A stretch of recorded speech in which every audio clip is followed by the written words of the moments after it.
Welcome, welcome. We are live for a new beginning. We are rebranding with Come Make We Talk. And of course, I can't do that as well as Dr. Guy, but I want to introduce to you Dr. Gail Ann Guy, our host of this show. And of course, I'm, as always, your co-host, Dr. Michael A. Wright. Dr. Gail, welcome back. Welcome back. Yes, sir. Thank you so much. Yes, yes, yes. So it's been Rebranding, huh? a few weeks, a couple of months. We had a break, and Yes. officially, congratulations. This is season 2. A Amen. couple of new things going on. What can we look forward to with this new season? So, I spent this summer really just rethinking how we should go about moving forward with our podcast.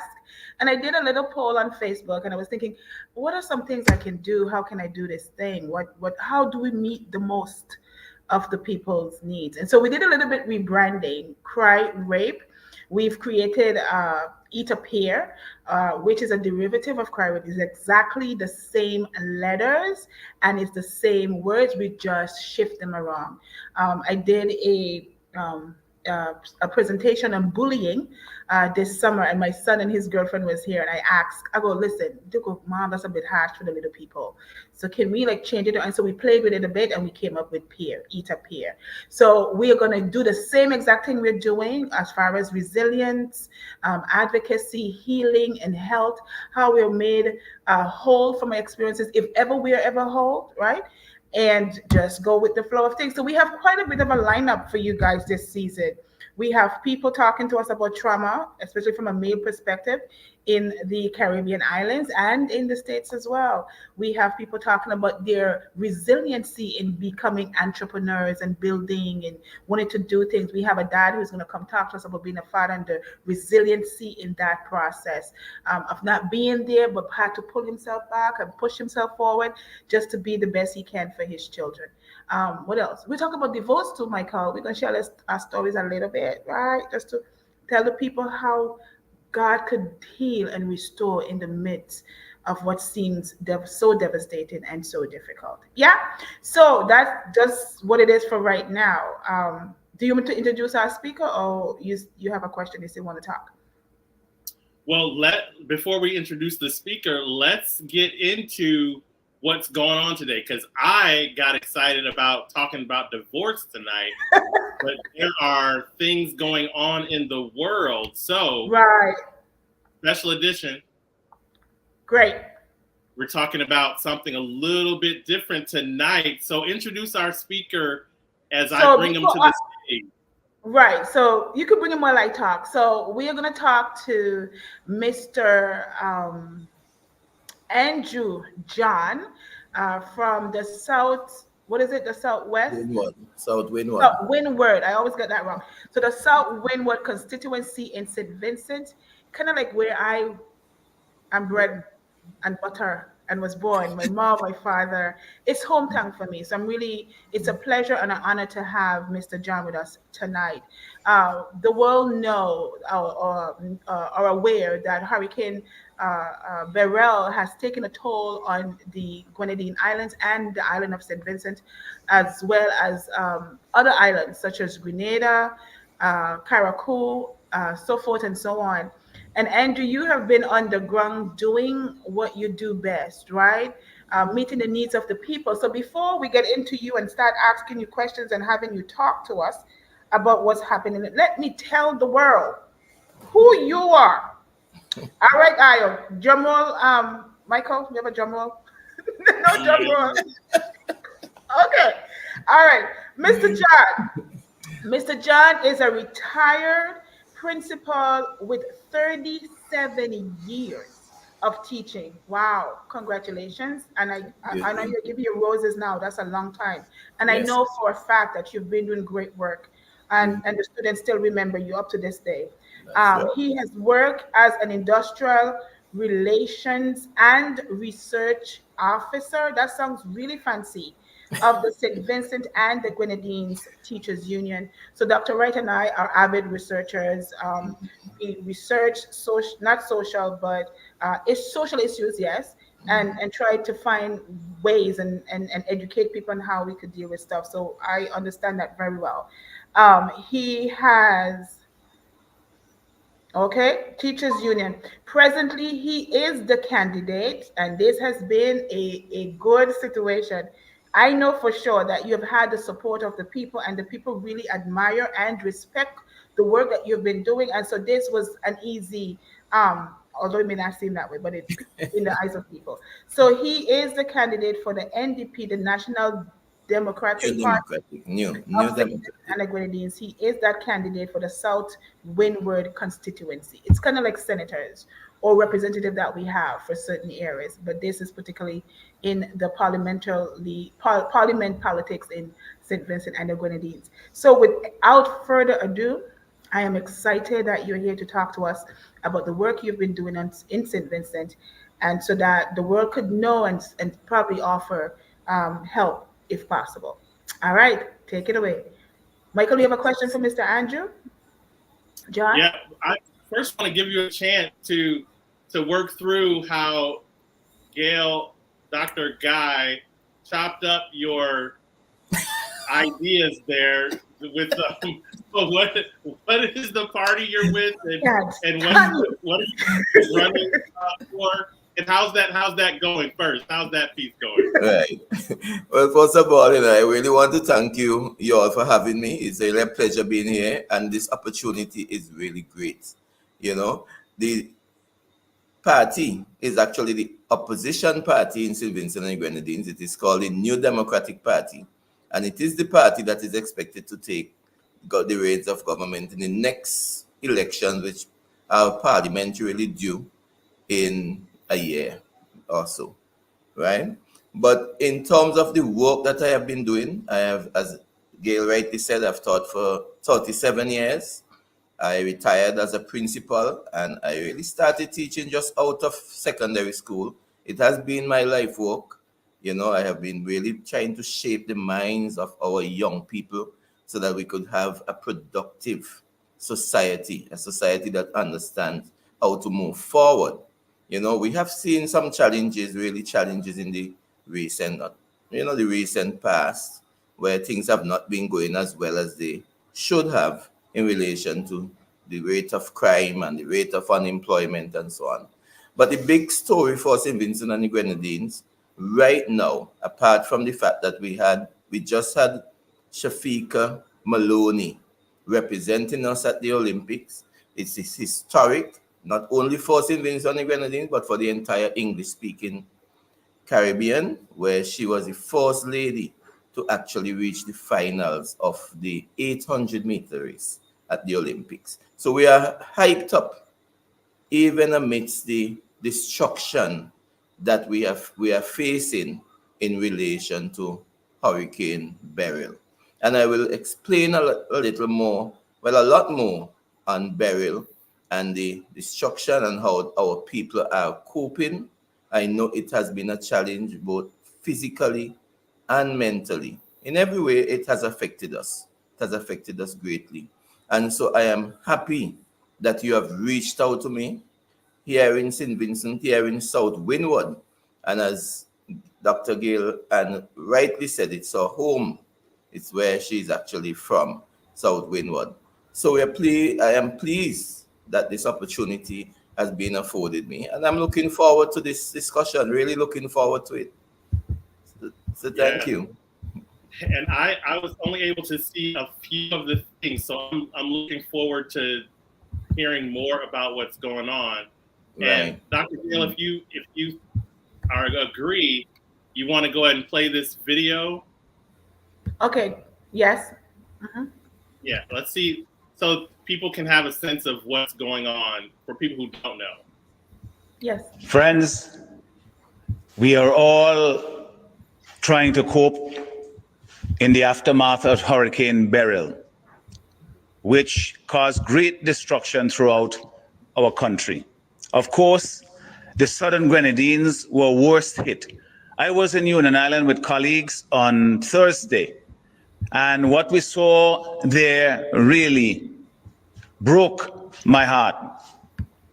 Widespread destruction. I spoke with people around the island about their experience as the hurricane passed and as to how they were coping. Now that their homes had been destroyed or damaged, that their neighbors' homes similarly affected. This is going to take some time to rebuild. In the meantime, we have to make sure that we take care of the needs of those people who are directly affected. On Friday, I visited Kanawan, similar situation. There is no electricity, no telephone communication in southern Grenadines, so they feel cut off from the rest of the country and certainly from the rest of the world.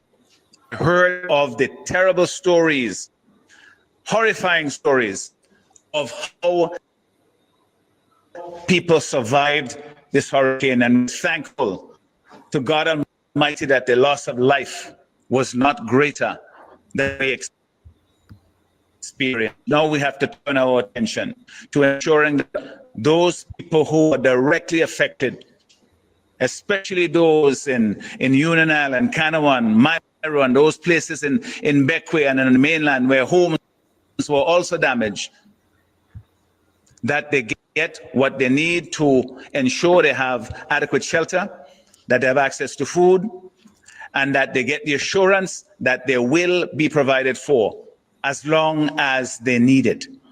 This is what we do as a country, as a community, for one another in time of need.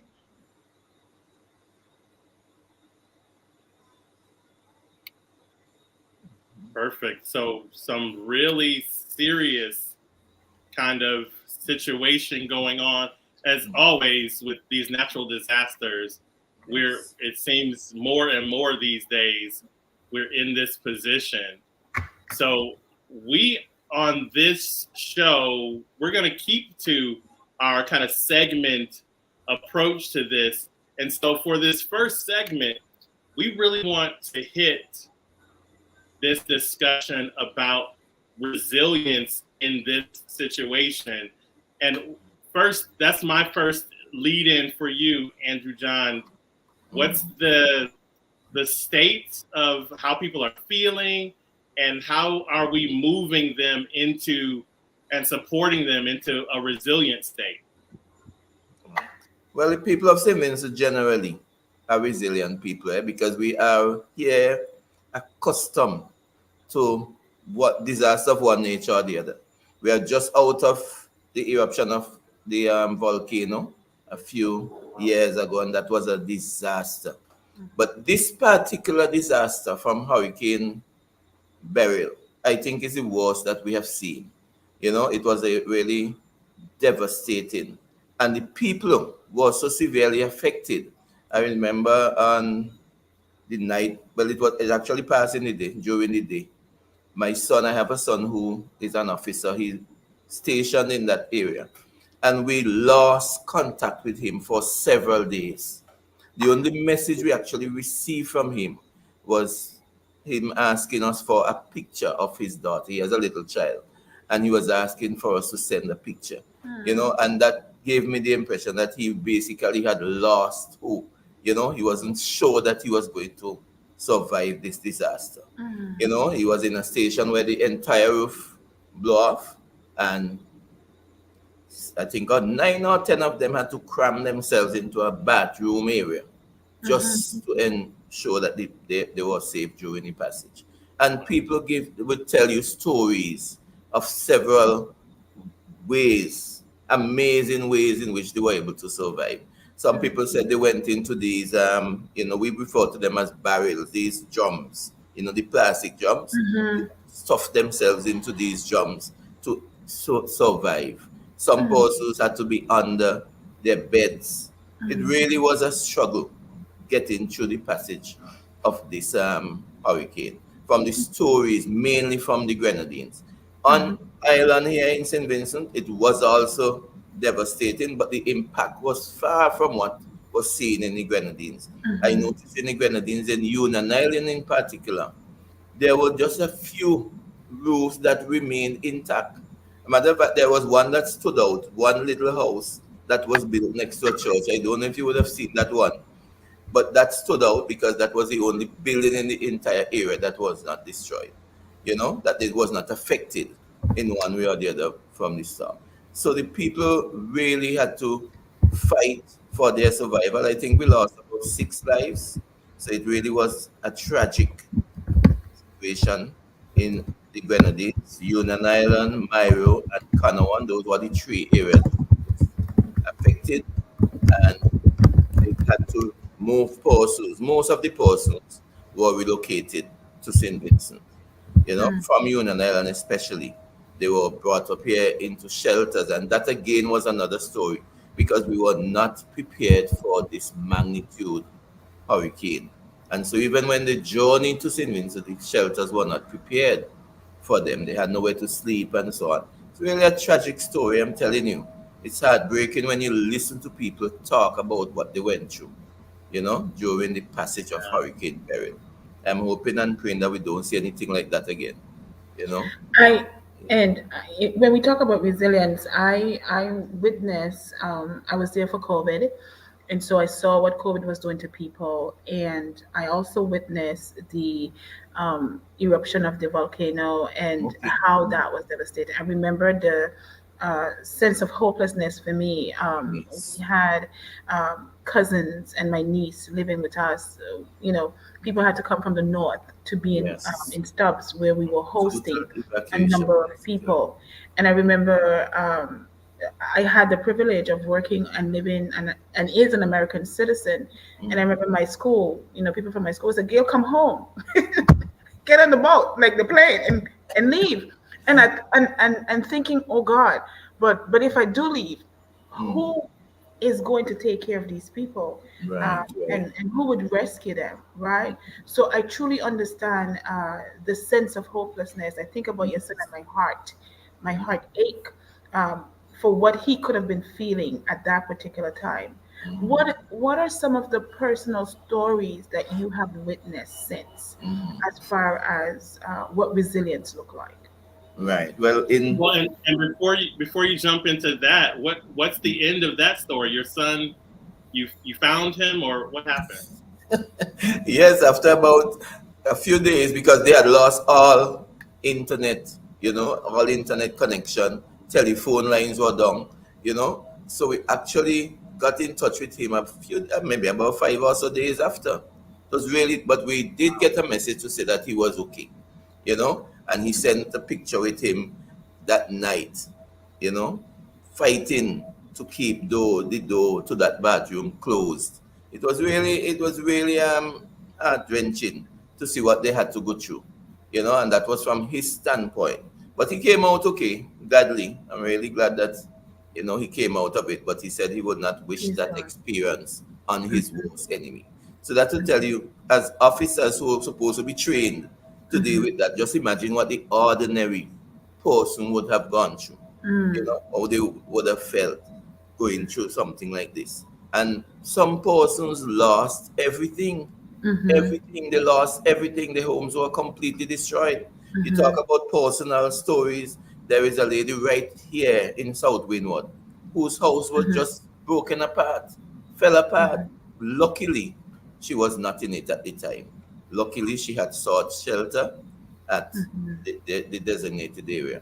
So she was able to come out. Yes, she survived it, but her house didn't. And so right now she's in a stage of uncertainty because she's not sure how she's going to get back to where she was. It's a troubling situation where we are now. After 1 month, more than a month, because right now the storm passed on the 4th of July, and now we are a month and a couple of weeks off, Mm-hmm. and we still have not been able to put things back in so many Together. different areas. Mm-hmm. Persons are still in the shelters. Mm-hmm. Persons are still struggling to feed themselves and their children. And it's really, you could understand the discomfort of being displaced from your home and so on, with nothing really to take with you. You couldn't take anything. Everything had to be left behind. Mm. just a few things to eat. So it has put some people back at the starting point, if you may say Mhm. that, of life, after so many years of Mhm. trying to build themselves up and so on. But I know they would bounce back because we have been through this, maybe not at this level, but we have been through this before. And in my lifetime, I know we have experienced some devastation from storms, from floods. We had one flood where we lost up to 13 persons, 13 lives. So we have become accustomed as a small country, to a small nation, to disasters. And we sometimes have to be grateful when we come through situations like this and say, God is really great.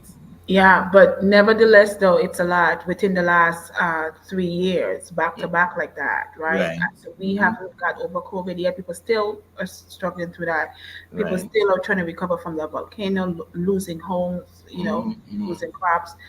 You talk about the people experiencing and becoming accustomed. I don't know that they're accustomed. I think my Yeah, mom. that is true. That is true. Right. I have a friend who lived in Union Island, and he was into the CMOS business. So he would harvest the CMOS on the water and then, I guess, dry them. And he did everything Right. organically. Mhm. I had my own little side hustle from him, and he lost. Listen to me, my heart was like, oh my God. Yes. He lost. Mhm. When I tell you everything, it was Yes. like just rubbles. It was terrible.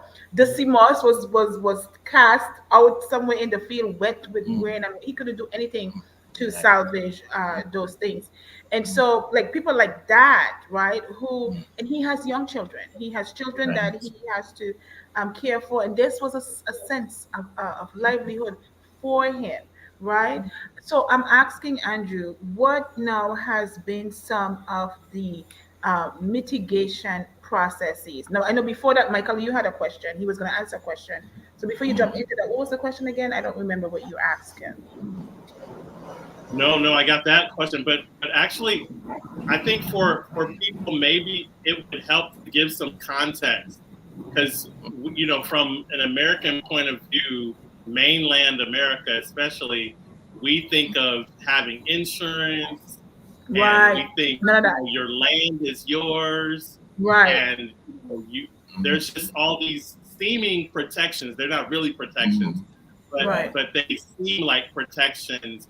Mhm. And then the other thing related to that is that like the median income there, like and the ability to amass wealth or create opportunity. Right. So could you say about those so we can have a sense of what the situation is? Like when you say someone lost everything in America, that just means they're waiting on FEMA or they're waiting Right. on their insurance check. So Andrew, let me jump in and then I'll let you finish it. So Go ahead. Michael, in St. Vincent's a third world country to begin with, like many of the other islands there, and so employment was already high. I think we were fourth or third in the whole Caribbean for high employment. That's one. The people who would have harvest or pull together some galvanizer, some board to at least put their head in to get some shelter, that was the best they can do. Right? There is no such thing as insurance. I mean, and those I'm pretty sure that there's insurance in St. Vincent for those who can Right. afford it. Right. But for the basket, for those people who lost their home, there's no insurance for them, right? They were just getting by bare minimum. And sometimes some of these people were the breadwinner of the home. So what I want the world to think about is to think about the depravity of poverty, right? Uh, Not having the means to get things the way there's a shelter to the side, or there is a food pantry, or there is a someplace there's welfare, social services that have money set aside to do these things. That don't happen for St. Vincent. If you don't go to the field and dig the yam or get some kind of government job, they'll pay you pittance every month or whenever. You don't, and I still don't know how to survive on that, but they do. Talk Yes. about resilience, right? So you put that in your mind. Think about it. And now you've had COVID, you've had the volcanic eruption, and then now here comes this thing right here, right? Here comes burial. You Right. tell me, and yet and still, Mr. John, you're saying those people are resilient. Now you tell me. Mhm. Well, that is the situation. That's the reality of where we are. In relation to insurance, there would be persons who would be covered, especially persons who may be at the higher echelon of society. Right. But as you rightly said, when you're talking about the masses of persons who are affected, there really is no insurance in most of these cases. Most of these cases, neither insurance for furniture or anything like that, or even for the home itself. Persons have learned to take care of what little they have on their own, so they have not really been able to afford insurance. The Mm-hmm. other thing is that we do have a disaster management organization. It's called NEMO, and they're the ones who really would seek assistance on behalf of the government to provide for persons. On day one, they fell short because they were not, whether they had not prepared person or they themselves were not prepared. And I know we face similar situation even in America, where the agency responsible for disaster seems to be slow on takeoff when the disasters happen. This was a situation in St. Vincent.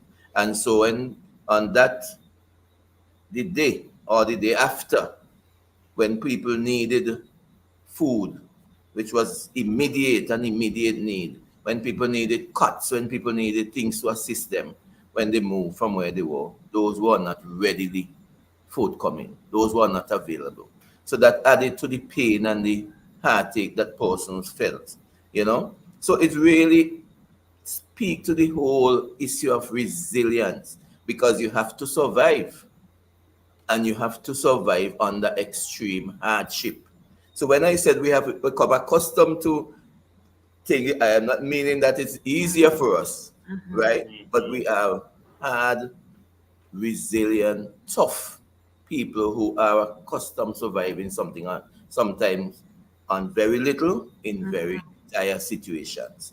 So we have been able to sort of adjust to that. But I think in the Grenadines, to tell you the truth, in the Grenadines, I don't think they have ever experienced anything of this magnitude. Even in St. Vincent, we have not.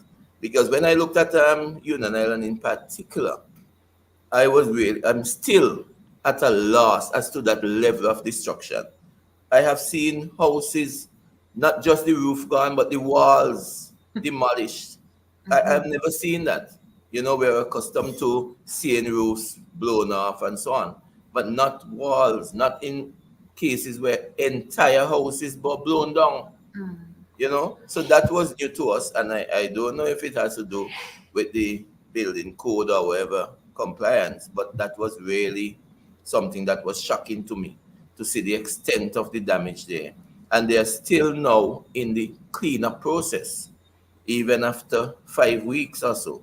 They're still trying to remove debris that was blown about, before they could even go into reconstruction. So we're still at that phase, and it's difficult right now. As I said earlier, they're talking about bringing entire schools from Union Island to St. Vincent, and that itself has so many or related, I should say, related issues, that could affect those children and those families. So it's really a tough situation all around for us, really a tough situation. Definitely. Let's take that up on our next segment after this short break, and thinking about this, what it takes to have a healthy community, and schools is one of those. But then, like you said, that list is bigger. And I know you're really concerned about that, Dr. Guy, in the context of your background in community development. So let's talk about that in our next segment. Back in a bit.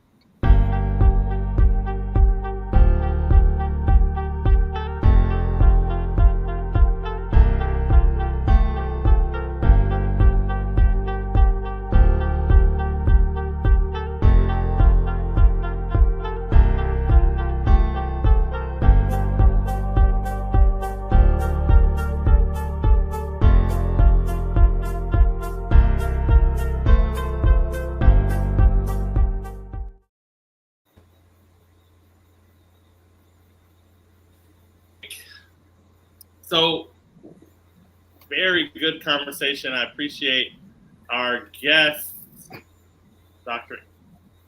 Gail and Guy is our host. Andrew John is our guest. Appreciate you for being here.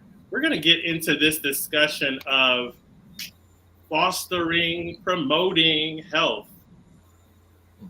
The health crisis, of course, having a few different components, but Dr. Gail, take it away. Okay, so my heart aches, of course, to hear what um, is happening in my home country.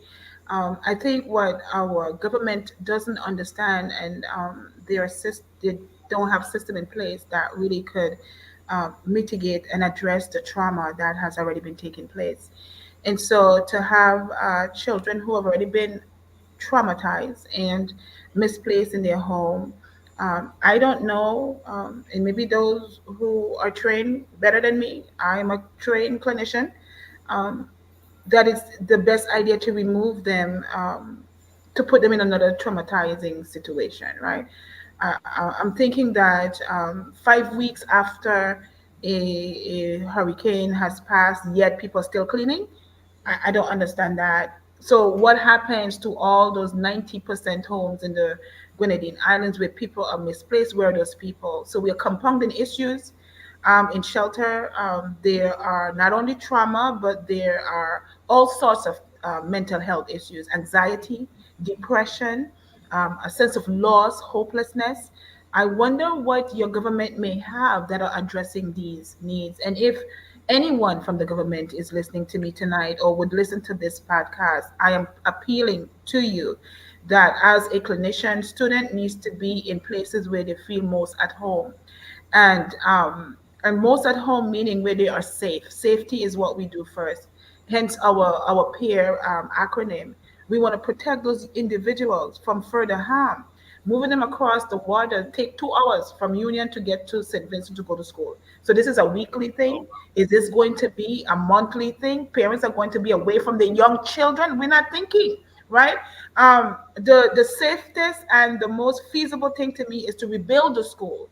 If the school is just asking for a roof, put the roof back on. It shouldn't be 5 weeks now, people, that you guys are still waiting and hoping for people to get their house back or their roofs back on. What are we doing now? You have to consider the people who are being vulnerable, who are exposed to the elements, right? Stuff already happened. You can't compound it now and have them further into depression, further into a sense of hopelessness. We need to mitigate better. The government need to have teams of people, and probably they do. So please, I stand corrected, right? Teams of people who address the needs, do a needs assessment about these children, about the parents, about the home, and find the best solution. We cannot operate on political agendas, right? At the risk and safety of people. We have to operate on the hearts and what we do as far as protecting, educating ourselves on the best way to mitigate, advocating for those policies, and report, right? Find awareness, find place to be aware, to be educated, to speak to like you're doing now, Andrew. I appreciate you being here so that the people of Sevenson can be helped. I think I would need to broadcast what you had just said there, you know, because it is what we have been saying, it is what some of the people in the Grenadines have been saying, that they need to be put back to where they were as quickly as possible. Yes. You know? And in terms of the schools themselves, I don't know that there would be a back and forth.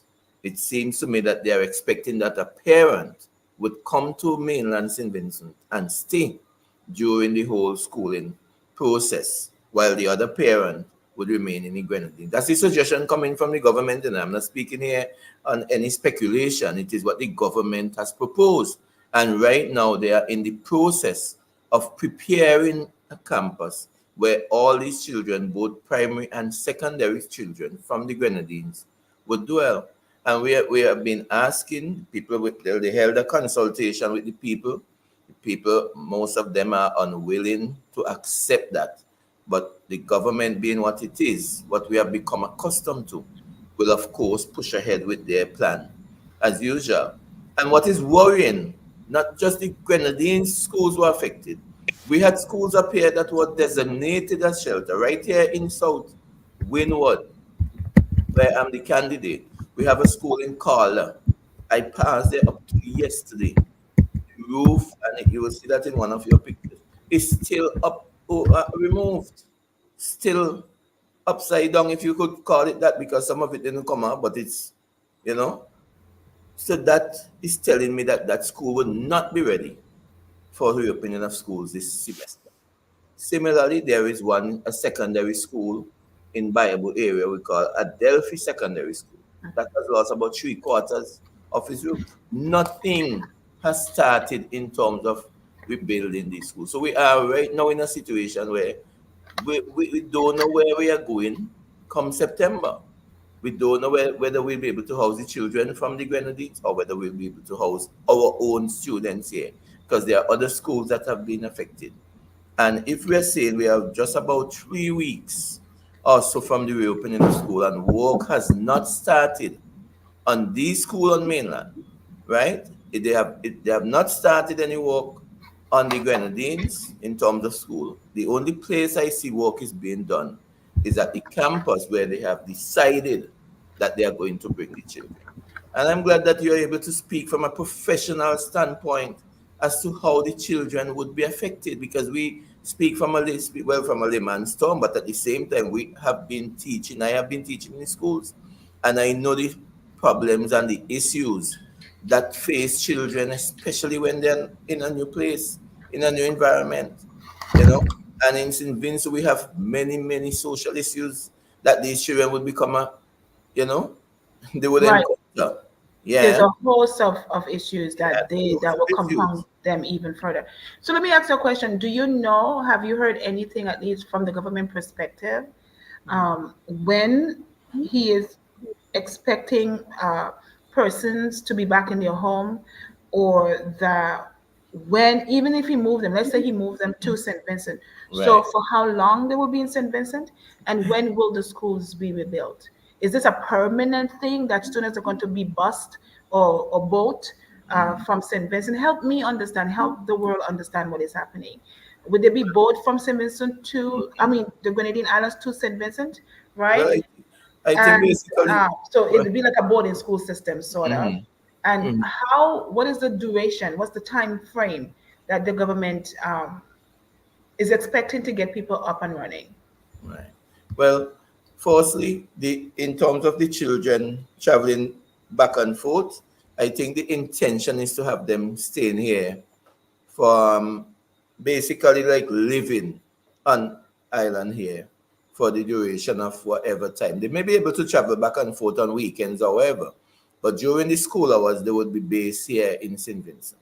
As I said earlier, they are hoping to have a parent living on mainland, on Mhm. island with the children. That's the intention. In terms of the time frame now, what we have become accustomed to, I like using that word accustomed to, when things happen over a period of time, we get accustomed to it. We have become accustomed to the government building temporary schools, temporary schools that were intended to last maybe 3, 4 months, maybe up to 6 months. And we still see these schools functioning up to 3, 4 years. Right, So like we are the old high school here fearful. by the old airport. Yes, we are fearful that that is a situation that is going to repeat itself. Mhm. That once they get into the flow of these children being in St. Vincent, it is going to take a long time for them to relocate them back to the Grenadines. So we are fearful, and that's one of the reasons why we say put the effort, put in the money, whatever it takes to do it here, put it into doing it there. Right, That's makes basic sense. common sense. Hmm. Basic common sense. You're going to spend millions of dollars to build a school, to put it, equip it, and get it ready for here. And then you're going to be needing to spend the same millions down there at some point. So we have been advocating for them to do it quickly, to try and do it, you know, because as I said, I work with the teachers union. One of our biggest issues was school condition, the conditions of schools. We had to be advocating for better working conditions for our teachers, better conditions for our children to perform, to work and function in. And so we know the issues. Some of the schools that are damaged are schools that have been under repaired. They have not. They have been designated as shelters. They have not been inspected. They have not been upgraded. Some of them have been there for years, and so you're carrying people into these shelters, and you're saying they are safe because that's what you're telling people. If you leave your home and you come to this designated area, you are safe. But lo and behold, that's the first place that goes sometimes because they have not been repairing these buildings and they have not been ensuring that they're safe for this kind of purpose. And so these two schools I mentioned, the Carl School and the Adelphi Secondary School, were actually shelters where people were when they were removed. Yes, where they were blown off. Wow. Yeah, so that is an issue that we have been facing. It's an ongoing issue. I know you're an educator, retired, but those habits die hard. I'm also a former educator, but not. This is at the university level, so a slight difference. But I did a lot of my research and consultation with schools, did lots of presentations with schools, worked with a lot of teachers in that primary and secondary space. And my view is, why are we trying to rush back to school? Like as if school.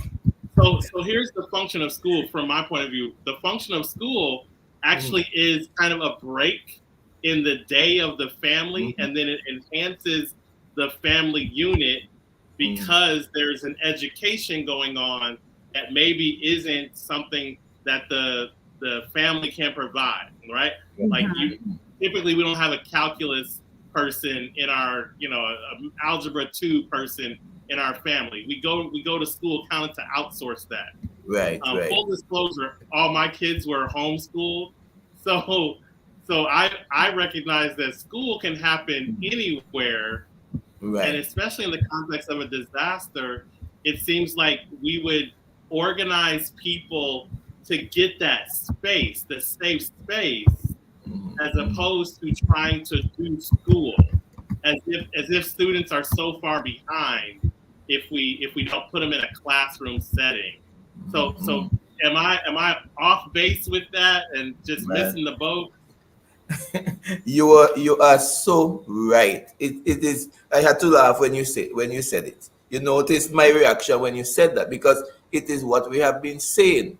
Why are we rushing for a reopening of school as usual? It is not a regular or normal situation.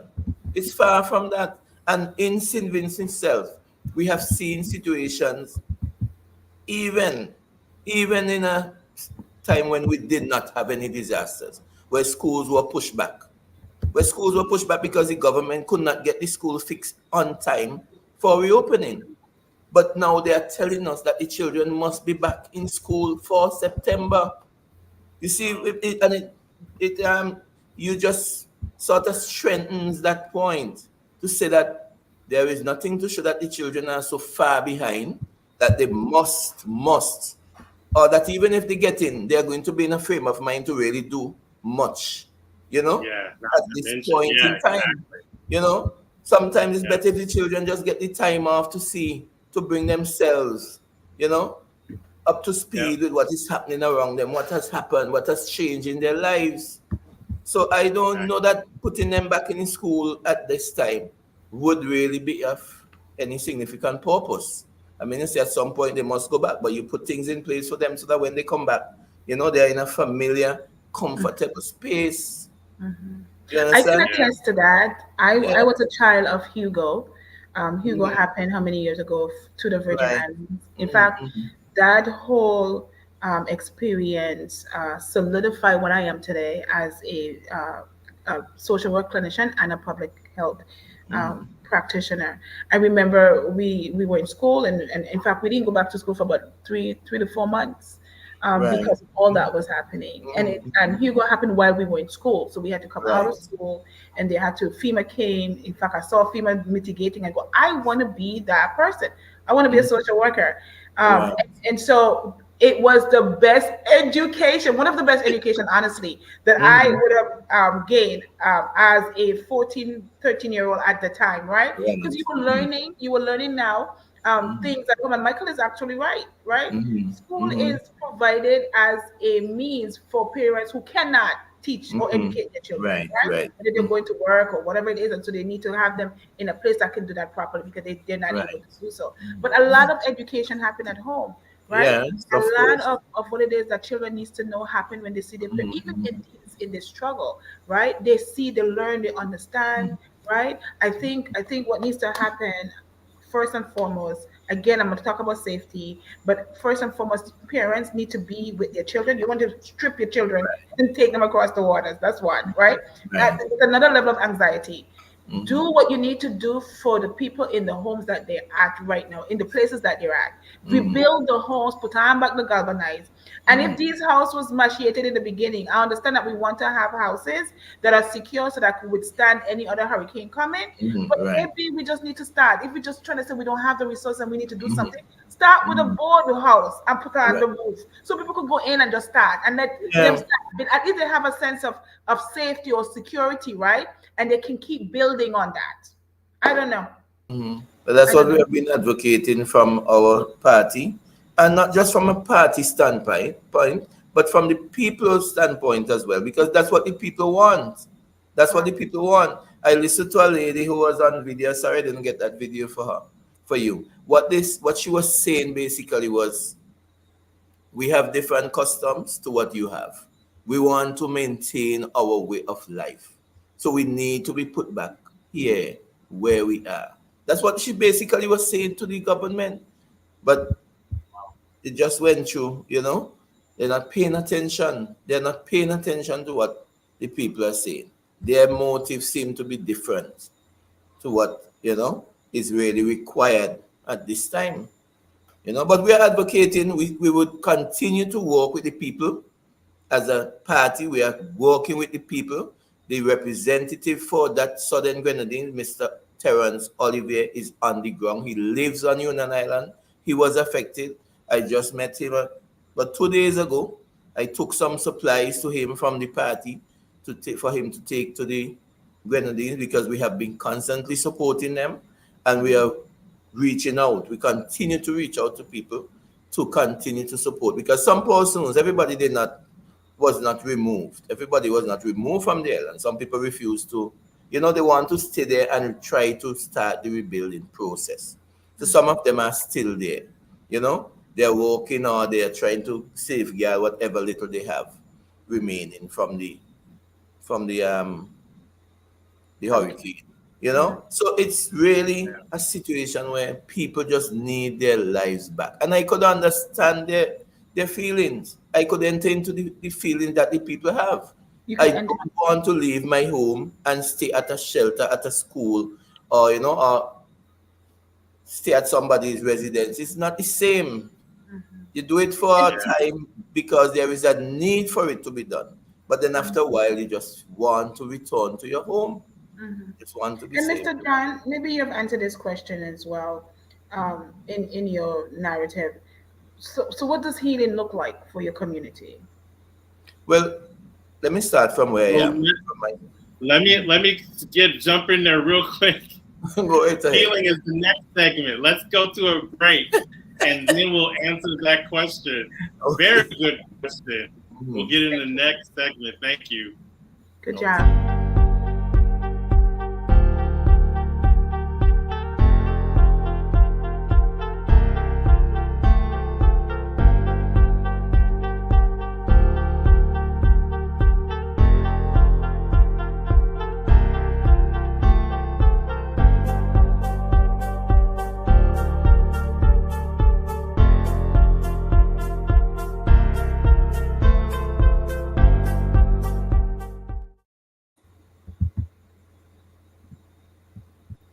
Dr. Gail is excited about the next segment. So ask that question again. Very important question. And I think there's a financial component to this too. But go ahead and get that question, Dr. Guy and Andrew John. Thank you for helping us to answer these and have these tough discussions. Right. I just tried to send you that video for you as well, with that lady speaking there from Union Island during a consultation. But go right ahead. No, so I was just asking, what does healing look like for you, for Right, your community, not just on St. Vincent, but for the people in the right. Grenadian Islands as Mhm. well? Yeah. Well, it's a complicated process. It is a Mm-hmm. complicated process because of the extent of the devastation. Now, Mm-hmm. persons would have lost not just their homes, but their livelihoods as well. Most of the persons in the Grenadines are fishing oriented. They are sea sailors, sea oriented because of the nature of the island. You know, it's a small Mm-hmm. island, and so most persons either earn a little living from diving or fishing or some Right. sort of that. And Mm-hmm. just today, I was looking at a video from Beckwith, although Beckwith was not as severely damaged as Union Island. And the sailors were saying, the fishermen were saying they are suffering because not just that their boats and their engines were damaged, the fact Mm-hmm. that the sea flow itself has now become covered with sand. They can't dive, they can't find conch or whatever they dive, whatever they live off has become. So not just getting back homes, but the fact that they have lost their livelihood is affecting people mentally, economically, socially, in every aspect that you could look at. Those persons have been affected. And so healing must include restoration of a Mm-hmm. livelihood, source of income. People cannot feel independent. A man can't feel like a man if he can't Mm-hmm. make a living for his family. So Mm-hmm. restoration of that is important, is key. Also, having persons, I think we overlook that. We tend to overlook it in the Caribbean. The fact that people have gone through so much suffering and pain, and we do not do any mental evaluation. We don't do Mm-hmm. any mental, we You just nail say it. that we're resilient and we are strong and you're a man Mm-hmm. and you'll get through it. But Mm-hmm. just looking at the pain on the faces and the worry, you know, on the faces of some of these persons that they're interviewing and listening to them carefully, it speaks to the fact that these people need to have a psychological evaluation. I think somebody needs to be speaking to them, whether at the shelters or whether they are on island. There needs to be something put in place, some mechanism to speak to the people about how they can regain their lives, you know. But put themselves in the frame of mind to do it. Don't give up. We don't want persons to feel that they have lost hope in the system. We want persons to understand that there is once there is life, there is hope. We also need the government to play its part in a fair and a professional manner, whether we're from resources that come in from overseas or whether it is from monies that are passed in parliament, because right now they have approved up to $136 million to help in the recovery. On St. Vincent here, crops, people have lost their crops. I sent a picture to you where plantains and bananas were blown flat to the ground, you know. And so restoring these people, providing them with some assistance. I think they have put some of what they have set aside some monies to assist farmers. But very often the farmers are not given the help that they are expecting. And so we are Mm-hmm. asking the government to play its role in meaningfully rolling out this assistance to the people in a quick time so that persons can start rebuilding their lives, you know, especially Mm-hmm. on St. Vincent where most of these persons just lost their crops, so they didn't lose homes and thing like that, just the livelihood. So those are the easier fix. But in the Grenadines, we need to have that psychological evaluation done so that persons can pick themselves up. And as I said earlier, it hasn't been the first time. It's something, and when you suffer loss continually over a period of time, it affects you mentally. Right. Some of us can't Mm-hmm. even go through one loss, much more Mm-hmm. to have. We have had almost three, within the past 5 years. We have had three major disasters affecting us in the Mm-hmm. past, over the past 5 years. So Mm-hmm. persons have not even had a chance to rebuild from the volcano. They have not really had a chance to rebuild from COVID, you know, and now we are seeing this happening. And not just adults, but many of our children are being involved. Many of our children now, some of them are becoming adults, and they're seeing their lives not going in the direction that they might have dreamt of, they might have hoped. You know, so we have to bring a lot of hope to our people. We have to, and we continue to say we need to give our young people hope, because a lot of them are heading down the wrong road. We're not providing employment for them, meaningful employment, meaningful training. We are not really taking governance seriously.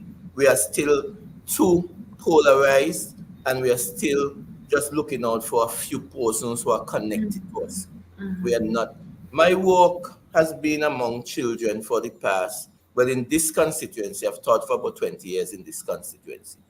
And my work has been with young people who have come out of school now, who I know have so much ability, are on the street, you know, and it really grieves me sometimes, because we have not, it's like we have failed our young people. We can't be a society failing young people, you know. We can't be doing that. They're the future. And once we have a government that cannot provide meaningful opportunities for young people, then that government needs to go. I don't really want to be too political tonight, you know. Right. We ain't trying to be political. We're just trying to just list the facts, list the issues so that the world could hear. Yeah, but that is the reality. That's the reality of what we are facing. And so Mm-hmm. we need to do something differently. If it's not working, we need to do something differently, man. Come on. So that's where we are now. So I'm advocating for some psychological evaluation for our people as we weather this present storm. As we weather it. Yeah. And I think it really is important to have the infrastructure to do that. That's for specifically speaking to the psychological evaluation to support the promotion of resilience, because it's so often, and just to really put a fine point on that topic, school is one of those situations, one of those institutions. Another institution is church. Another institution is the whole business apparatus. And then you've got the government, which is kind of a thread through those. You know, sometimes a hindrance and often, hopefully, a help in those situations. But I think the challenge is to really see those institutions working in this space. And if people are thinking that, in the example that we've used up to this point, if they're thinking that school is about putting kids in the classroom and them having class, you've missed the whole point of the institution. That's what I'm getting at. I'm going to quote you. I hope I'll be able to quote you on that. Yeah, I give you permission. Go ahead. It's recorded, so yeah. Quote him. Yeah, man. I really think I need people to hear from the professionals. Definitely, because it's so important that school be the place. If you like, I like where it sounded like people were going. The thought process was with the school being the shelter, because families would gather there and they would kind of do that community groundswell kind of opportunity. But then when you try to make it formal and you try to bring back classroom, no, it's not time for that. It's time for that powwow. It's time for that like just community sitting in a space and like singing songs and drawing and they're, you know, the younger kids will go off and do this and play in this area. The older kids will go off and write poetry or write songs, or, you know, like that natural kind of spreading out of that space. And I hear that's what when you say we're failing the children, that's what I hear, that we're not giving them space definitely to do the things like were exemplified in the Olympics. We're not giving them the space to do that in other areas. That's athletics, but what about the writing, the poetry, the play, you know, the carpentry? That will be really important in moments like this. Yes, they need to express themselves. That's right. You're so correct. on what's happening, right?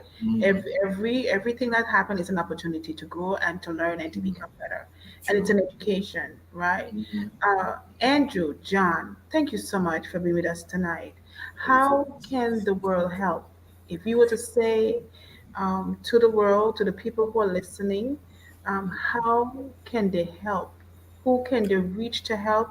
Where can they send their resources, if ever? Actually, this presentation will be shared with a class in Billing, Montana. okay. I did a presentation for them on Monday, and they asked how they could help. We talked about um, a crisis intervention in the midst of disaster, what social workers do. And so they asked what they can do, and I will be sharing this presentation with them. So they need to know who they contact, what they can do to help, Right. especially the children Mm-hmm. and those that are vulnerable, right? Our elderly and those that are disabled. What can we do to help? Well, What is there's so many things that are needed. So many things that are needed. I've said earlier, persons at a stage where they have lost everything. The, the most important right thing right now is restoration, getting people back where they were. So to be able to help, there is a shortage of food supplies, and persons have been, to be truthful, persons from all over the world have been coming forward to send in food and so on, food stuff. That can never be too much. We need clothing because persons lost all their clothes. So persons need clothing. They need, the children need things like toys and so on to play with. Possible persons who have professional skills, whether in counseling or you know, mm, persons, those type of persons are needed on the ground. You know, what the government through NEMO has been collecting stuff because most likely everything would pass through them. But we as a party, the NDP, we have been able to put something in place for persons to send things to the headquarters of the NDP. So you can contact me. I could give you the information so that you could pass it on to anybody who, Can you send your information? Can you put it in the chat so then Dr. Wright could put it up before we end? before you leave, could send it to your phone. But Oh, you could say it as well. You could repeat it as well, and then we could put right. it up. Well, basically, it's the NDP headquarters, Kingstown, St. Vincent. As simple as that. The NDP, NDP headquarters, mhm, Kingston, St. St. Vincent. Or you could Vincent. send So they anything could Google to, this and find the directions. Is a right. telephone number? Is there a contact person that they contact? Would Well, it be you or someone else? The General Secretary, Brenton Smith, would be key in this area. But you can also contact me as well All because we right, do so have, those names are Brent and Smith, mm, NDP headquarters, Kingston, St. right, Vincent, or Andrew John. And Andrew, right. do you have an email that they can probably Yes. send or a telephone number? I don't It's, know. yes, Or where my they could easily email. access you. Yeah, my email address is jamesjohn86@live.com. Jamesjohn86 at live.com. You And get that's me there. James, James, Yes, John. John, Right. 86 86 at live.com. at live Dot dot com. com. Right. Yes, All that right. was done in memory of my father. His name was James John. So I Okay, just James, did there it is, that James John 86 at at live live.com. dot com. Right. Mr. So John, you, is there anyone that you would like to thank or give a vote of thanks to who have been helping you? Any agency, any organization, any persons or diasporas who mhm. has really stepped up and do what they need to do to help you guys mitigate the disaster of Beryl in St. Vincent? Well, to tell you the truth, if I start naming names, I might run the In risk general, of, yes, general. I might run the risk of leaving someone out who really would have done Mhm. a lot. But I would love to thank all those persons, those organizations and institutions who have reached out to St. Vincent and Grenadines, who have reached out to the people of Union Island, who have reached out to the people of Kanawan, have reached out to the people of Myro. They have active people working there now, whether cooking or they have kitchen set up. They have reached out to persons who have been affected, and I would really like to express my appreciation to those persons. To you as well, Dr. Thank Guy, you. for having No us worries on at this all. program. It I means did a lot to nothing. us.